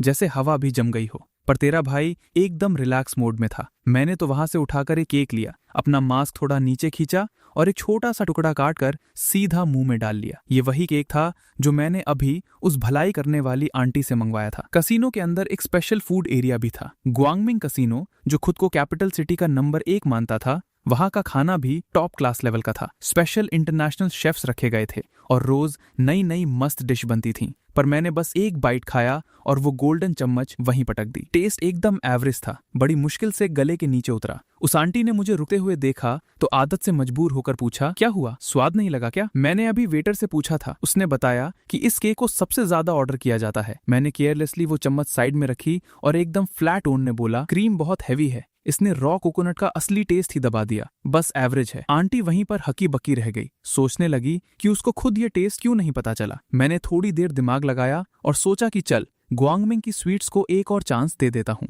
मैंने उस भलाई करने वाली आंटी के कंधे पर हाथ थपथपाया। आंटी, थोड़ी हेल्प करो और मेरे लिए एक तिरामिसू ले आओ, शुक्रिया। रूलेट व्हील अभी भी फुल स्पीड में घूम रहा था। आसपास के लोग या तो हद से ज्यादा एक्साइटेड थे या फटने वाली टेंशन में थे, पर इन सबके बीच पूरा फोकस अभी भी स्वीट्स पर था। आंटी को एक सेकंड के लिए समझ ही नहीं आया कि वो मेरे इस पागलपन पर टेंशन ले या मेरी इस ठंडक वाली वाइब की तारीफ करे। तूने अभी तक अपनी बेट नहीं लगाई है, तुझे जरा सा भी डर नहीं लग रहा क्या? मैंने उसकी पूरी बात सुनी और बिना किसी टेंशन के अपने सारे चिप्स टेबल के किसी एक फिक्स नंबर वाले ब्लॉक में सीधा झोंक दिए। मैंने उस आंटी की पूरी बात सुनी और बिना किसी टेंशन के अपने सारे चिप्स टेबल के किसी एक स्पेसिफिक ब्लॉक में सीधा झोंक दिए। लो भाई, लग गई बेट। और रही बात डर की, मेरा और डर का तो दूर दूर तक कोई कनेक्शन नहीं है। मेरा ये डर और टेंशन वाला मीटर उन अनगिनती रियल फाइट्स में कब का 0 हो चुका था। कंगाल होना, गर्दन तक कर्जे में डूब जाना, ये सब मेरे लिए कोई नई बात नहीं थी। मैंने सब देखा हुआ है, इसलिए मैं कोई बहुत बड़ा 30 मार खा नहीं हूँ। बस मेरा एक्सपीरियंस एकदम फाड़ू लेवल का है। उस आंटी ने जब मेरा ये अमीरजादों वाला केयरलेस एटीट्यूड देखा तो वो चुपचाप भीड़ में से बाहर निकल गई। सही भी है, फालतू की टेंशन लेने से बेहतर है चुपचाप जाकर मेरा डिजर्ट ले आए। वहां खड़ी भीड़ ने जब देखा कि मैंने फिर से अपना सारा रोकड़ा एक सिंगल नंबर पर लगा दिया है तो पूरे फ्लोर पर एक भयंकर बवाल मच गया। डाउट, मजाक और शक की सारी आवाजें आपस में मिक्स हो गई थीं और सबकी निगाहें उस घूमती हुई बॉल और रूलेट व्हील पर लटक गई थीं। उधर सेकंड फ्लोर के वीआईपी रूम में वो तीनों औरतें अभी भी खिड़की के पास खड़ी नीचे मेरा ही गेम देख रही थीं। शिया मुरान ने जब मुझे उस भीड़ के बीच केक खाते हुए देखा तो उसके मुंह में भी पानी आ गया। उसने ट्रे से एक पीस उठाया और अपने मुंह में डाल लिया। तुम सबको क्या लगता है, इसने अभी 7 लाख जीते हैं फिर भी और खेल रहा है? इसे सब कुछ हारने का डर नहीं लगता क्या? उसके अंदर मुझ जैसे एक अजीब से लड़के को लेकर एक तगड़ी क्यूरियोसिटी जाग उठी थी जो इस कसीनो के हिसाब से बिल्कुल मिसफिट था। उसे लगा था कि मैं कोई रास्ता भटका हुआ शिकार हूं, पर मैंने सिंगल बेट लगाकर एक राउंड जीत भी लिया और जीतने के बाद भी मैं वहां से हिला नहीं बल्कि फिर से खेल रहा था, वो भी सिंगल बेट पर। क्या इसके अंदर खेलने का कीड़ा ज्यादा है या ये यहाँ सच में अपना पैसा लुटाने वाला कोई बेवकूफ बच्चा है? सू चैंचा की पलकें हल्के से फफड़ाईं और उसकी पूरी बॉडी से एक ऐसी डीप और डेंजरस ऑरा निकल रही थी जिसे समझना आम आदमी के बस की नहीं थी। उसने अपने ग्लास की रेड वाइन एक सांस में पी ली, ग्लास आराम से टेबल पर रखा और एकदम ठंडी आवाज में बोली, क्या पता ये सच में जीत जाए। शेन चिंगजू उसकी बातों के पीछे छुपे मतलब को समझ गई। उसने पहले नीचे मेरी तरफ देखा, फिर अपना सिर घुमाकर सू चैंचा को देखते हुए अपनी भौहें चढ़ाई। तुझे लगता है कि ये लौंडा सच में जीतेगा? सू चैंचा के होठों पर एक हल्की सी स्माइल आई और उसने पलटकर पूछा, क्या तुझे ऐसा नहीं लगता? कंफर्म नहीं कह सकती। शेन चिंगजू ने इतनी जल्दी कोई रिजल्ट नहीं निकाला। उसका दिमाग कह रहा था कि ये इम्पॉसिबल है, पर उसकी गट फीलिंग चीख चीख कर बोल रही थी कि ये लौंडा कोई आम चीज नहीं है। पहले ये राउंड देखते हैं, फिर बात करेंगे। सिया मुरान ने अपनी जेब से फोन निकालकर टाइम देखा और अपनी कोहनी से सू चैंचा को हल्के से धक्का दिया। चू अभी तक नहीं आई क्या? सू क्वेन क्वैन ने हल्के से नाक सिकोड़ते हुए जवाब दिया। उसने बोला, वो नहीं आएगी, किसी काम में बिजी है। ये हर वक्त बिजी कैसे रहती है? आखिर इसके पास इतना क्या काम है? ये सुनकर कि सू नियंचू नहीं आ रही है, सिया मुरा पूरी तरह निराश होकर सोफा पर गिर गई। उसे समझ नहीं आता था कि उसकी बेस्ट फ्रेंड पूरा दिन कंपनी में क्यों घुसी रहती है। आखिर उस कंपनी में ऐसा कौन सा बंदा है जो उससे भी ज्यादा अट्रैक्टिव है? उसने 2-4 बातें और बड़बड़ाई, फिर अचानक सोफा से उछल पड़ी। उसकी आंखों में एक अलग ही चमक थी। एक काम करते हैं, हम भी एक बेट लगाते हैं इस बात पर कि ये लौंडा जीतेगा या नहीं। सिया मुरा बचपन से ही एक नंबर की पंगेबाज थी। ये ग्वांगमिंग कसिनो भी उसी का मास्टर प्लान था। शुरू में उसने इसे बस अपने आवारा दोस्तों के साथ टाइम पास करने के लिए बनवाया था, पर इसका डिजाइन और इंटीरियर इतना फाड़ू बन गया कि उसने इसे सीधा एक VIP मेंबर्स ओनली कैसीनो में बदल दिया। आज के टाइम में ये कैपिटल सिटी का नंबर 1 कैसीनो बन चुका था, जो उसके लिए भी एक सरप्राइज था। शायद वो उन किस्मत की धनी लोगों में से थी जो जिस भी चीज पर हाथ रखती वो सोना बन जाती। शेन चिंगजू ने गुस्से में हाथ हिलाकर उसे भगाया। दफा हो यहाँ से, ये तेरा खुद का कैसीनो है। तुझे यहाँ होम ग्राउंड का फायदा मिलेगा। तेरे साथ बेट लगाने का रिस्क कौन लेगा? जिसको खेलना है जा उनके पास जा। कितनी बोरिंग है तू। मैं तो सोच रही थी कि वेस्ट सिटी वाली उस जमीन के डेवलपमेंट राइट्स पर तुम्हारे साथ बेट लगाऊं। ठीक है, डन, मैं बेट लगाती हूँ। शेन चिंगजू का चेहरा 1 सेकंड में बदल गया। पैसा बोलता है भाई। श्या मुरान उसकी इस लालची शक्ल को देखकर एकदम दिल टूटे आशिक जैसी बन गई और रोते हुए चेहरे के साथ उसे गाली देने लगी। छोटी शेन, तू इतनी जल्दी कैसे बदल गई? तुझे सिर्फ पैसा दिखता है क्या? मैंने कभी तेरे खाने पीने में कोई कमी छोड़ी? बचपन से लेकर आज तक जब भी मुझे कुछ अच्छा मिला, क्या मैंने उसमें तेरा हिस्सा नहीं रखा? भाड़ में जा। तूने क्या दिया है मुझे? तेरे एग्जाम के पेपर्स भी तो मुझे ही लिखने पड़ते थे, और तेरे उन छिछोरे बॉयफ्रेंड्स का तो नाम भी मत ले।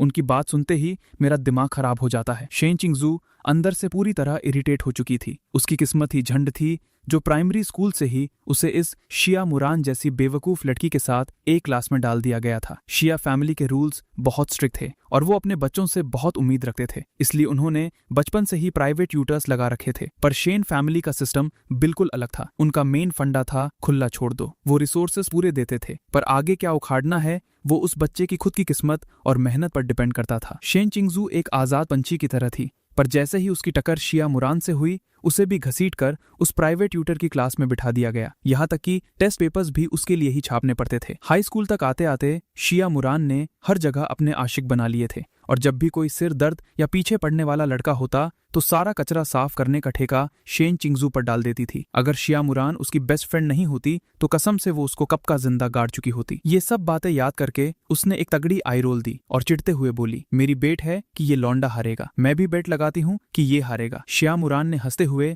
सू क्वियन क्वैन की तरफ अपना सिर उठाया। कियान, तू किस पर दाव लगाएगी? सू कियान की नजरें नीचे खड़े मुझ पर फेविकोल की तरह चिपकी हुई थीं, जो मस्त अपना डेजर्ट खा रहा था। अचानक मैंने ऊपर 2nd फ्लोर की तरफ एक लुक दिया, जैसे मुझे उसकी उन तेज नजरों का पता चल गया हो। मेरा ये रिएक्शन देखकर उसके होठों पर एक हल्की सी स्माइल आई। मेरी बेट है कि ये जीतेगा। उधर नीचे मुझे अचानक अपनी पीठ पर एक ठंडी सी हवा फील हुई। मैंने मुड़कर पूरा स्कैन किया, पर मुझे आसपास कोई भी डाउटफुल इंसान नहीं दिखा। मेरे हाथ में जो टिरामिसू था वो मैं आधे से ज्यादा निपटा चुका था, और टेस्ट सच में तगड़ा था। क्योंकि भाई, अगर कोई टिरामिसू भी ढंग से ना बना पाए तो उस पेस्ट्री शेफ को अपना बोरिया बिस्तर बांधकर वापस खेती करने निकल जाना चाहिए। रूलेट का पहिया धीरे धीरे अपनी स्पीड कम कर रहा था। वो छोटी सी बॉल किनारे पर घूम रही थी और स्क्रीन पर ग्रीन नंबर्स फ्लैश की तरह बदल रहे थे। 2 चक्कर पूरे करने के बाद बॉल आखिरकार उछलकर अंदर वाले सर्कल में आ गिरी। उसी सेकंड बेट लगाने वाले सभी लोगों का दिल सीधा उनके गले तक आ गया। अगले ही सेकंड वो व्हाइट बॉल सीधा रेड 13 पर आकर ठीक से रुक गई। इस एक सीन ने गैम्बलिंग टेबल के आसपास खड़े सभी लोगों को सदमे में डाल दिया। सबकी आंखों की पुतलियां फटी रह गई थीं, क्योंकि भाई, मैंने अपना सारा पैसा उसी रेड 13 पर थोक रखा था। 7 लाख के चिप्स और सीधा 35 टाइम्स का पे आउट। इस बार मैंने एक ही झटके में सीधा 2 करोड़ से ऊपर का कैश छाप लिया था। अपना इनिशियल कैपिटल मिलाकर अब मेरे हाथ में टोटल 3 करोड़ रुपए आ चुके थे। मेरा मूड एकदम टॉप क्लास हो गया और मैंने मजे में एक सीटी बजाई। मैंने कैजुअली चिप्स का एक बड़ा गुच्छा उठाया और लाइन के बाहर फेंक दिया। उस फीमेल डीलर की तरफ सिर हिलाकर मैंने हल्के से स्माइल किया। ये तेरे लिए। मिस डीलर की आंखें शौक के मारे पूरी तरह फट चुकी थीं। उसने जबरदस्ती खुद को कंट्रोल किया और बिना किसी को पता लगने दिए चुपचाप अलार्म बटन दबाकर सिक्योरिटी रूम को अलर्ट भेज दिया। साथ ही उसने मेरी तरफ देखकर एक professional smile the. Thank you. इसमें कोई शक नहीं था कि मेरा हाथ किसी अमीरजादे से भी ज्यादा फाड़ू था। फर्स्ट फ्लोर के प्लेयर्स जब भी डीलर को टिप देते तो 1-2 चिप्स से ज्यादा नहीं निकालते थे। लिमिट थी मैक्स 5 चिप्स की। और यहाँ तेरा भाई एक ही राउंड में सीधा 6 फिगर्स की टिप औकात के बाहर फेंक रहा था। मेरे बगल में खड़ी उस आंटी की तो आंख बुरी तरह फड़फड़ा रही थी। जब उसने बॉल की फाइनल पोजीशन देखी तो उसका दिल लिटरली छाती फाड़ कर बाहर आने वाला था। वो मुझसे भी ज्यादा एक्साइटेड लग रही थी, बस एकदम वहीं पर खुशी के मारे उछलने ही वाली थी। मैं जिसने सच में ये पैसे जीते थे, मुझे उल्टा उसको शांत कराना पड़ रहा था। आंटी जी ठंड रखो, रिलैक्स। आंटी की शक्ल एक्साइटमेंट के मारे लाल टमाटर हो चुकी थी और मेरा ये ठंडा रिएक्शन देकर वो चिढ़ते हुए बोली, छोटे भाई तू लगातार 2 बार सिंगल बेट जीता है और तेरे चेहरे पर 1% का भी इमोशन नहीं है। ओए माँ, मेरा दिल, तेरे इस ठंडे रिएक्शन ने मुझे ऐसे फील करा दिया जैसे मैंने ही कभी दुनिया ना देखी हो। सच कहूं तो मेरे दिमाग में पक्का यही चल रहा था, पर मैंने उसके मुंह पर ये बात नहीं बोली। लगातार 2 बार जीतने के बाद आसपास के लोगों का एटीट्यूड जो पहले मुझे इग्नोर मार रहा था, अब 360 डिग्री घूमकर शौक और फुल रिस्पेक्ट में बदल गया। कुछ लोग तो आकर चिपकने की कोशिश करने लगे। उन्हें लग रहा था कि मेरे पास कोई अंदर की इनसाइडर न्यूज है, पर जहां तारीफ होती है वहां जलने वाले भी होते हैं। कुछ लोगों ने तो वहीं खड़े शक करना शुरू कर दिया कि मैं चीटिंग कर रहा हूं। खासकर वो लोग जिन्होंने इस राउंड में अपना मोटा पैसा हारा था। उनकी आंखों में गुस्सा और जल भुन जाने वाला फ्रस्ट्रेशन साफ झलक रहा था। ये पॉसिबल ही नहीं है, ऐसा कैसे हो सकता है भाई, ये लॉजिक से बाहर है। तूने पक्का इस डीलर के साथ सेटिंग कर रखी है या फिर कोई हाईटेक चीटिंग डिवाइस यूज कर रहा है, वरना औकात ही नहीं कि कोई लगातार 2 बार ऐसे जीत जाए। ओए डीलर मैडम, हम यहाँ शरीफ नागरिक बनकर फेयर खेल रहे हैं। मैनेजर कहाँ है? जल्दी मैनेजर को बुलाओ यहाँ। ये लौंडा गारंटी चीटिंग कर रहा है। क्या यहाँ कोई मूवी की शूटिंग चल रही है? ये बहुत ज्यादा फेक लग रहा है। वीआईपी रूम में शिया मुरान चिल्ला उठी, ओ तेरी, वो सच में जीत गया भाई, वो सच में जीत गया। शिया मुरान इस टाइम इतने भयंकर सदमे में थी कि उसने जो वेस्ट सिटी की जमीन का डेवलपमेंट राइट अभी बेट में हारा था, वो टेंशन भी उसके दिमाग से उड़ चुकी थी। उसने लिटरली अपना सिर झटका। उसे शक हो रहा था कि कहीं उसकी आंखें खराब तो नहीं हो गईं। भाई कोई इतना तगड़ा लेवल पे कैसे खेल सकता है? सू चान जो अब विनर थी, एकदम आराम और स्टाइल से हंस रही थी।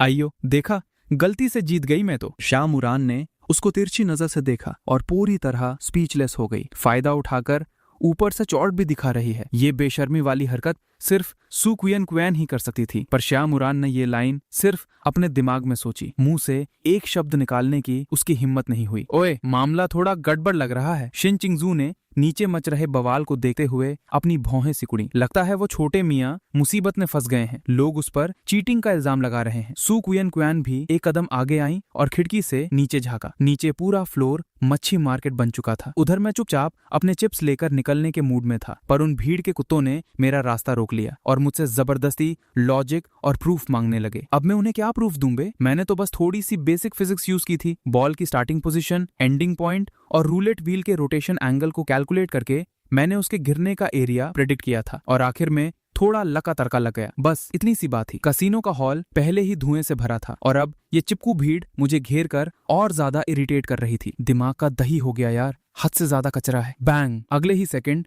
वो चिल्लाती भीड़ एकदम शमशान घाट की तरह शांत हो गई। मैंने अपना टेबल पे मारा हुआ लात वापस खींचा और एक्सट्रीम गुस्से में मेरा रास्ता रोकने वाले उन बेवकूफों को घूरा। जब सबर का बांध टूट जाए तो शराफत से बात करने का कोई मतलब नहीं। सबके सब चुप हो जाओ। इस जगह को मच्छी मार्केट समझ रखा है क्या? किस बात का रंडी रोना लगा रखा है? हारने की औकात नहीं है तो खेलते क्यों हो बे? खुद नूब हो, और अगर कोई तुमसे ज्यादा प्रो निकल आए तो तुम्हारी जलती है। बचपन में स्कूल गए थे या नहीं? कभी सुना नहीं कि बाप का भी बाप होता है? एक एक ने गले में सोने की जंजीरें और दांत में चांदी लगा रखी है और चिल्लर सा पैसा हारने पर कुत्तों की तरह चीख रहे हो। तुम्हें खुद की इस घटिया हरकत पर शर्म नहीं आती? ये सब लोग अपने अपने एरिया के वीआईपी और बाप लोग थे। आज तक उनकी जुबान सिर्फ दूसरों पर चिल्लाने के लिए ही खुली थी। कभी किसी ने ऐसे उनकी नाक पर उंगली रखकर उनकी औकात नहीं दिखाई थी, और आज मेरे जैसे इकल के पैदा हुए लौंडे ने उनको सबके सामने नंगा कर दिया। उनका ईगो बर्दाश्त नहीं कर पाया और वो वहीं ब्लास्ट हो गए। तू जबान कैसे चला रहा है बे? तेरे माँ बाप ने तुझे तमीज नहीं सिखाई क्या? अपने बाप को बुला यहाँ। आज का ये सीन यहाँ पर खत्म नहीं होगा बेटा। मेरे बगल में खड़ी वो भली आंटी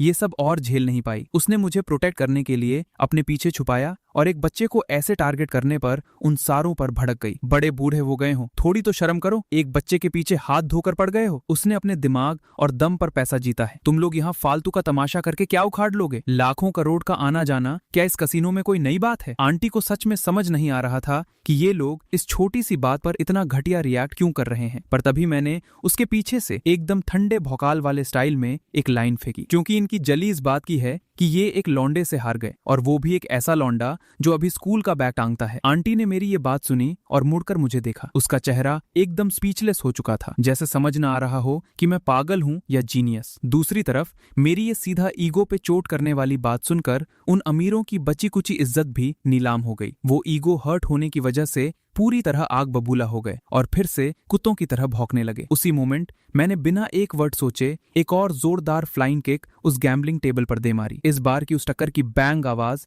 पिछली आवाज से कई गुना ज्यादा फाड़ू और खतरनाक थी। ये धमाका सुनते ही उस भीड़ के गले में उनके शब्द वहीं अटक गए और वो पूरी तरह चुप हो गए। डीलर भैया तो पहले ही भागकर बहुत दूर छुप चुके थे, इस डर से कि कहीं फालतू में फ्री की पिटाई न खानी पड़ जाए। बगल वाली आंटी ने भी डर के मारे अपना थूक निकला। वो अपने दिमाग में सोच रही थी, शुक्र है मैंने इस छोटे बॉस से पंगा नहीं लिया। जिस पावर से इसने लात मारी है, अगर गलती से किसी इंसान के ऊपर पड़ जाती तो आज रात उन्हें घर ले जाने के लिए किसी ड्राइवर की जरूरत नहीं पड़ती, सीधा एम्बुलेंस उन्हें लेने आती। मैंने उस भीड़ पर एक एकदम ठंडी और खतरनाक नजर घुमाई, फिर गुस्से और इरिटेशन में अपनी कैप उतारी और वापस झटके से पहन ली। रास्ता दे रहे हो या नहीं? अगर नहीं हटे तो अभी पुलिस को कॉल करके तुम सबको एक साथ अंदर करवा दूंगा। ये धमकी सुनते ही बाहर तमाशा देख रही भीड़ एक सेकंड में वहां से गायब हो गई। तमाशा देखना अपनी जगह है, पर हवालात की हवा खाना किसी को मंजूर नहीं था। फिर भी उस हारी हुई भीड़ में से एक बंदे ने अकड़ कर चिल्लाया, पहले मैनेजर को आने दे। जब तक वो कंफर्म नहीं करता कि तूने कोई चीटिंग नहीं की है, तब तक तू यहाँ से नहीं जा सकता। मैनेजर, जिसको अभी बुलाया जा रहा था,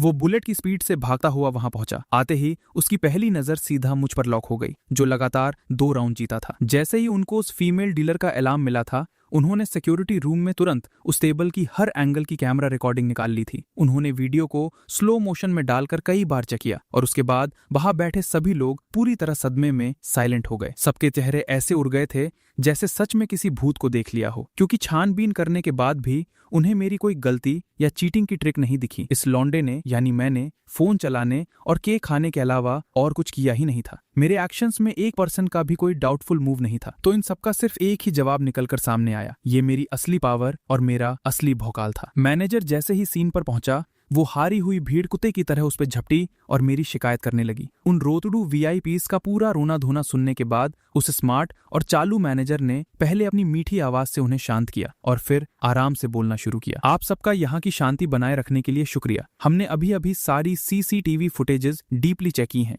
और ये बात 100% कंफर्म है कि इस छोटे बॉस ने कोई चीटिंग नहीं की है। तो प्लीज आप सब अब यहाँ से जा सकते हैं। मैनेजर का ये अल्टीमेट प्रूफ और जवाब सुनकर वो भौंकने वाली भीड़ पूरी तरह सदमे में चली गई। ये पॉसिबल ही कैसे है? क्या कोई इंसान सच में इस लेवल की गॉड ईयर एक्यूरेसी हासिल कर सकता है? अगर ऐसी बात है तो ये लौंडा किसी गॉड ऑफ गैम्बलर्स के लेवल का नहीं हो गया? नहीं, औकात के बाहर है ये बात। ये कल का पैदा हुआ बच्चा इतना ज्यादा प्रो कैसे हो सकता है? जब मैंने देखा कि ये बेवकूफ अभी भी सच्चाई नहीं मान रहे, तो मैंने एक तगड़ी आई रोल दी। क्यों बे, आखिरकार तुम्हें रियलाइज हो ही गया कि तुमने अपनी पूरी जिंदगी बस झक मारी है। मानना है तो मान, नहीं तो भाड़ में जा। अब चुपचाप मेरा रास्ता छोड़। मैनेजर ने भी अपनी उस नकली स्माइल के साथ बीच बचाव करना शुरू किया। मेरी इस औकात दिखाने वाली बात से वो शिकायत करने वाला बंदा गुस्से से पूरा लाल पीला हो गया और आसपास खड़ी भीड़ भी अब उसको इस तरह घूर रही थी जैसे वो कोई सस्ता हारा हुआ भिखारी हो। उसकी इज्जत का पूरा फालूदा निकल चुका था। गुस्से और शर्म के मारे उसने एक जोरदार हम्फ किया और गुस्से में लंबे कदम लेते हुए वहां से निकल गया। मेरा अपना दिमाग अलग ही खराब हो रखा था। इस कसीनो के लोगों ने लगता है सच में बाहर की दुनिया नहीं देखी। क्या नल्ले लोग हैं। मेरा प्लान तो था कि यहाँ से 2 राउंड जीतकर दूसरे गेम में जाकर पैसा छापूंगा, पर मुझे क्या पता था कि सिर्फ मेरी लगातार 2 जीत ही इन सो कॉल्ड अमीर जादों की फाड़ के रख देगी। जब मैं फॉरेन के टॉप लेवल कसिनोज में खेलता था, वहां लगातार 5 राउंड जीतने के बाद भी किसी की ऐसी फटी हुई शक्ल नहीं देखी थी मैंने।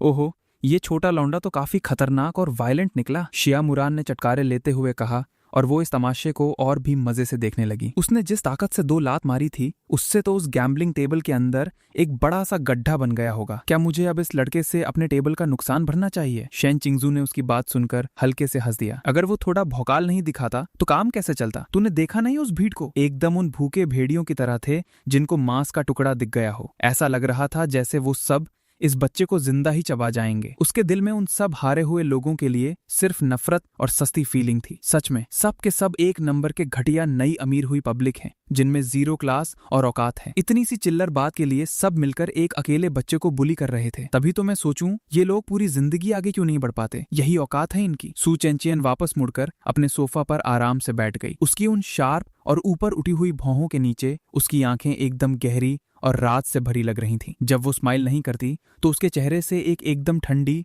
और दूर रखने वाली डेंजरस वाइब आती थी। तेरा ये वीआईपी इनवाइट पास लेना तो सच में काफी इजी काम लग रहा है। सू चेंचियन के इस ताने भरे डायलॉग में जो हिडन आग थी, वो किसी के भी दिमाग में सीधा हिट करती थी कि वो असल में क्या कहना चाहती है। शेन चिंगजू से कंट्रोल नहीं हुआ और वो जोर से हंस पड़ी। उसकी आंखों में बेइज्जती के मजे लेने वाली पूरी फीलिंग थी। जिसको टारगेट करके ये ताना मारा गया था, उस शिया मुरान ने बिना किसी टेंशन के अपने कंधे उचकाए। उसने तुरंत अपने आदमियों को ऑर्डर दिया कि नीचे जिन जिन लोगों ने तमाशा खड़ा किया था उन सबको धक्के मारकर कसीनो से बाहर फेंको, और आज के बाद इन सब की गोंगमिंग कसीनो में एंट्री हमेशा के लिए बैन कर दो। कसम से इन लोगों ने औकात ही मिट्टी में मिला दी। वो अमीर लोग जिन्हें किसी कचरे की तरह बाहर फेंक दिया गया था, अब वो सड़क पर खड़े भयंकर पछता रहे थे। उनका दिल कर रहा था कि वो जोर से अपने ही मुंह पर 2-4 थप्पड़ मार लें, क्योंकि सबको पता था कि गोंगमिंग सिर्फ एक कसीनो का नाम नहीं था। ये इस कैपिटल सिटी के टॉप लेवल पावर और अमीर लोगों का एक सुप्रीम नेटवर्क और सोशल सर्कल था। जो भी इसके अंदर कदम रखता है वो फ्यूचर में उनके किसी बड़े बिजनेस या पावर कनेक्शन के काम आ सकता था। इन लोगों ने अपना एक छोटा सा ईगो बचाने के चक्कर में अपना सबसे बड़ा नुकसान कर लिया था। शिया मुरान आराम से खिड़की की ग्रिल पर लटकी हुई थी और नीचे रुक रुकर आगे बढ़ते हुए मुझ पर नजर रखे हुई थी। उसकी आंखें घूमी और उसके खुराफाती दिमाग में एक नया प्लान पकने लगा। मैं इस छोटे बॉस के साथ सीधा दाव खेलूंगी। उधर नीचे मैं जैसे ही कार्ड्स वाली टेबल पर बैठने के लिए आगे बढ़ा, अचानक एक हाथ मेरे सामने आया और उसने मुझे वहीं पर रोक लिया। मैंने अपना सिर घुमाकर साइड में देखा। वो और कोई नहीं, वही नकली और चिपकू स्माइल वाली कैसीनो मैनेजर थी। मैंने अपने कदम रोक लिए और गुस्से में पूछा, क्या दिक्कत है अब? मैनेजर ने फटाफट अपना हाथ पीछे खींचा, एकदम रिस्पेक्ट और चमचागिरी दिखाते हुए मेरे सामने थोड़ा सा झुकी और एक बहुत ही मीठी और ब्राइट स्माइल देकर बोली, हेलो छोटे बॉस, हमारे बॉस ने आपको बुलाया है, प्लीज मेरे साथ सेकंड फ्लोर पर आइए। बॉस? मैंने अपनी मुट्ठी में पकड़े हुए चिप्स को और जोर से दबा लिया। मेरी भौहें टेंशन और कंफ्यूजन में पूरी तरह जुड़ चुकी थीं। इस गुआंगमिंग कैसीनो के असली ओनर को मुझसे क्या काम आ गया बे? अभी जो कचरा फैला था वो सीन तो क्लियर हो चुका है ना? अचानक बहुत सारी सिस्टम नॉवेल्स और मैनहवा की वो लाइंस जिसमें विलन्स की धुनाई होती है, वो सारे रूटीन खतरनाक प्लॉट्स मेरे दिमाग में किसी फिल्म की तरह फास्ट स्पीड से घूम गए। ये सोचकर ही मेरी पीठ पर एक ठंडी झुरझुरी दौड़ गई। मैंने बिना एक सेकंड सोचे सीधा सिर हिलाकर उस मैनेजर की डिमांड ठुकरा दी, क्योंकि मैं तो इस नॉवल का एक नंबर का विलन हूँ। मेरी ये विलन वाली आइडेंटिटी बहुत ज्यादा सेंसिटिव और रिस्की लेवल पर थी। मैं किसी भी हालत में खुद को एक नई मुसीबत में नहीं डाल सकता। अगर ऊपर जाकर कुछ लफड़ा हो गया तो मैं क्या करूंगा बे? मैनेजर ने मेरी आंखों का वो फुल डिफेंस वाला डर पहचान लिया और उसने तुरंत एक्सप्लेनेशन देना शुरू किया। छोटे बॉस, आप प्लीज रिलैक्स रहिए। हमारे बॉस आपको बहुत ही सिंसियरिटी से वीआईपी रूम में इनवाइट कर रहे हैं। मैं गारंटी देती हूँ वहां आपको कोई प्रॉब्लम फेस नहीं करनेगी। मुझे नहीं जाना। मेरा एटीट्यूड और जवाब एकदम पत्थर की लकीर था। तुझे ये कोई मजाक लग रहा है क्या? तू इस कसीनो की मैनेजर है, तू ऑब्वियसली अपने ओनर का ही साइड लेगी। बाद में अगर मेरे ऊपर कोई अटैक हो गया तो क्या तू आकर मुझे बजट्स हो गया? मुझे बचाना तो दूर, तू खुद आगे बढ़कर मुझे टारगेट करने लग जाएगी। जब मैनेजर को समझ आ गया कि वो अपनी चिकनी चुपड़ी बातों से मुझे नहीं पिघला सकती, उसके पास कोई दूसरा रास्ता नहीं बचा। उसने हार मानकर आखिर अपने बॉस को कॉल करके पूछा कि अब क्या करना है। शिया मुरान ने जैसे ही फोन पर मेरा ये रिप्लाई सुना, वो एकदम गोली की तरह सूश की आवाज करती हुई वीआईपी रूम से ऐसे भागी जैसे पीछे आग लगी हो।